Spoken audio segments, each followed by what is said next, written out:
Hello अस्सलाम वालेकुम। खैर मक़दम करते हैं आप लोगों का बहुत बहुत स्वागत है मेरे इस चैनल पर। तो आज की इस क्लास में मैं आप लोगों को बताऊंगा कि अफ़साना कहते किसको है और अफ़साना लिखने के लिए किन किन बातों को ध्यान रखना होता है, ये भी मैं इस वीडियो में बताऊंगा। इससे पहले भी मैंने बताया है, ये दोबारा रिवीज़न करवा रहा हूँ आप लोगों को, ठीक है, ताकि आप लोगों के जहन में बैठ जाए, समझ में आ जाए, ठीक है।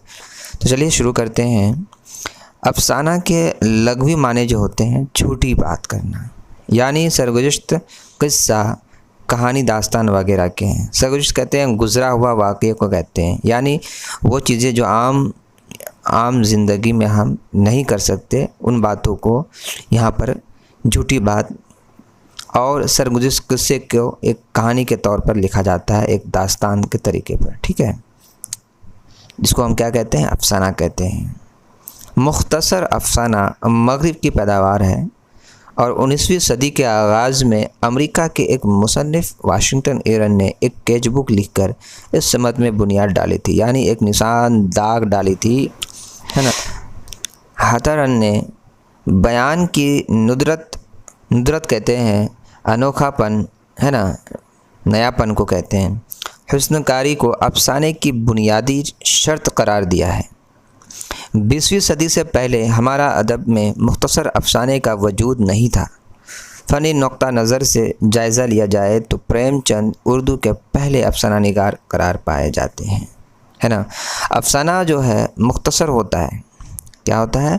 अफ़साना कोई लंबी चौड़ी कहानी स्टोरी नहीं होती। अफ़साना होता है एक मुख्तसर स्टोरी होती है, उसमें पूरी ज़िंदगी को पेश करने की गुंजाइश नहीं होती, लेकिन उसमें ज़िंदगी के किसी एक रूप और किरदार के किसी एक पहलू से सरोकार रहता है। सरोकार कहते हैं वास्ता, ताल्लुक़ रहता है, ठीक है। आगे हम जानेंगे कि अफ़साना लिखने के लिए किन किन बातों को ध्यान रखा जाता है, तब जाके एक अफ़साना लिखा जाता है, ठीक है। अफ़साना के अज्ज़ाए तरकीबी देखें। सबसे पहला जो होता है वो होता है प्लाट, ठीक है। और प्लाट कहते किसको, ये आप जान लें। प्लाट जो होता है, प्लाट से मुराद वाक़यात या अफ़साने में कोई एक वाक़या पेश किया गया हो तो उसके मुख्तलिफ़ अज्ज़ाए के तरतीब और अच्छे अफ़साने की एक शनाख्त यह है कि एक भी लफ्ज़ गैर ज़रूरी ना हो, यानी जो ज़रूरी लफ्ज़ है वही इस्तेमाल किया जाता है, यानी गैर ज़रूरी लफ्ज़ बिल्कुल भी गुंजाइश नहीं होती। गैर ज़रूरी तफसील से अफ़साने में झोल पैदा करता है, जिससे कारी को तवज्जो मरकज़ी ख़याल पर मरकूज़ नहीं रह पाती। मरकूज़ कहते हैं एक जगह रुका हुआ, है ना, यानी आवाम जो होते हैं, आवाम यानी हम लोग, जिस अफ़साने में झोल हो, जिस कहानी में झोल हो, यानी जो कहानी खींचा चला जा रहा हो। कुछ हम मूवी देखते हैं जिसमें कि एक ही स्टोरी को इतनी खींच दिया जाता है, लंबी कर दी जाती है, जिससे बहुत लोग क्या हो जाते हैं, बेजार हो जाते हैं, है ना। लगता है कि यहीं पे छोड़ दे और निकल जाए बाहर, होता है ना, कभी कभी आप लोगों को भी लगता होगा। तो वहाँ पे प्लॉट बहुत मायने रखता है, बहुत ज़रूरी होता है। जो गैर ज़रूरी लफ्ज़ है, जो गैर स्टोरी जो कहानी है, उसको शामिल ना किया जाए। उससे क्या होता है, कहानी में झोल पैदा करता है, जिससे सुनने वाला या देखने वाले को प्रॉब्लम होती है, मज़ा नहीं आता है ना। आगे देखें, दूसरी अहम बातें क्या है, किरदार होते हैं। किरदार के अफ़साने का जो पैमाना मुख्तसर होने की सबब अफ़साना निगार की दुश्वारियाँ ज़्यादा है ना।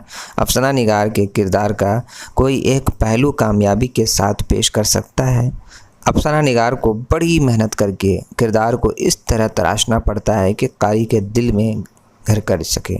अफ़सानों में इंसानों के अलावा चरिंद परिंद को भी किरदारों के तौर पर पेश किया जाता है।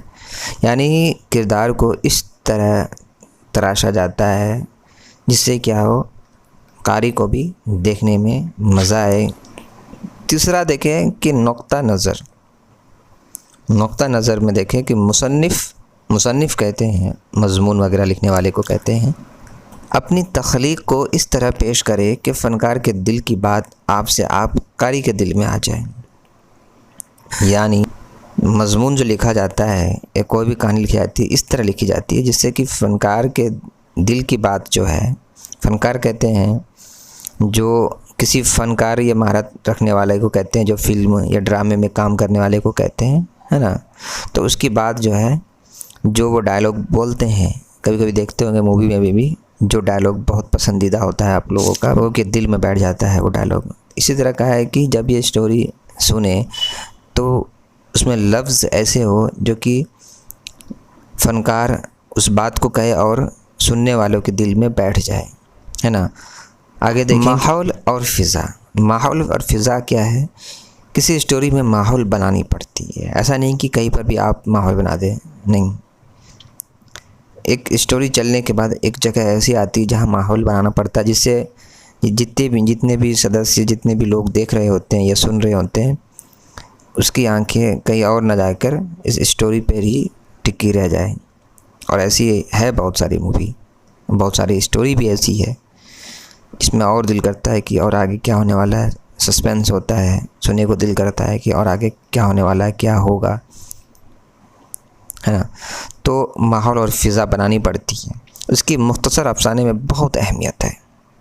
فضا آفرینی کامیابی افسانہ نگاری کے لیے بہت ضروری ہے۔ اس سے کہانی کی تاثیر میں اضافہ ہو جاتا ہے۔ اس سے مراد افسانہ نگاری ماحول کی، یعنی ایسی تصویر کھینچے کہ قاری کے دل پر وہ کیفیت طاری ہو جائے جو وہ پیدا کرنا چاہتا ہے۔ آگے دیکھیں اسلوب۔ اسلوب کیا ہے؟ مختصر افسانے کا فن غزل کے فن سے بہت ملتا جلتا ہے۔ بے مصرف ایک لفظ بھی یہاں گنجائش نہیں۔ بے مصرف کہتے ہیں بے ضرورت لفظ جو ہے یہاں پہ بالکل بھی گنجائش نہیں ہے۔ جو ضرورت والے لفظ ہیں وہی گنجائش ہوتی ہے جس سے افسانہ لکھی جاتی ہے، جو بہترین افسانہ ہوتا ہے۔ یہ کفایت لفظی کا فن، یعنی کم سے کم لفظوں میں زیادہ سے زیادہ بات کہے جانے کا ہنر ہے۔